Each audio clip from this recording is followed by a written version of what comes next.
Mahigit 2 milyong pisong halaga ng fully grown marijuana ang sinira at sinunog ng PNP Benguet matapos ang matagumpay na operasyon.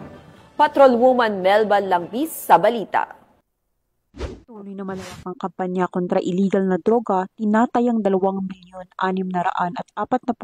pisong halaga ng fully grown marijuana plants ang nadiskubre ng operatiba sa sitio Tubtub at Lubang Mokno, Badeo, Kibungan, Benguet noong ika-27 ng Oktubre taong kasalukuyan. Ayon kay Police Colonel Lambert A. Suerte, Provincial Director ng Benguet Police Provincial Office, ang operasyon ay nasa katuparan sa pagtutulungan ng mga operatiba sa pangunguna ng Provincial Drug Enforcement Unit, Provincial Intelligence Unit, Police Security and Protection Group at Benguet Police Provincial Office, katuwang ang matauhan ng 2nd Benguet Provincial Mobile Force Company, Kibungan Municipal Police Station at Philippine Drug Enforcement Agency Cordillera.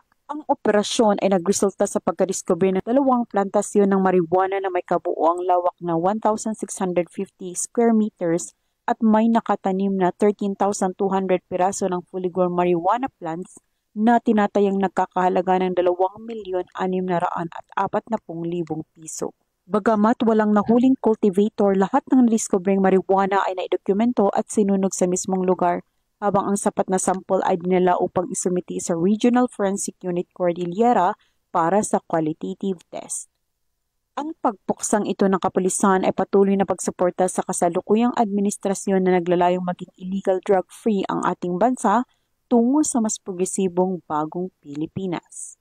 Mula dito sa Rehiyon Cordillera, ako ang inyong PNN Correspondent Patrolwoman Melba Langbis, alagad ng batas, tagataguyod ng Balitang Pulis.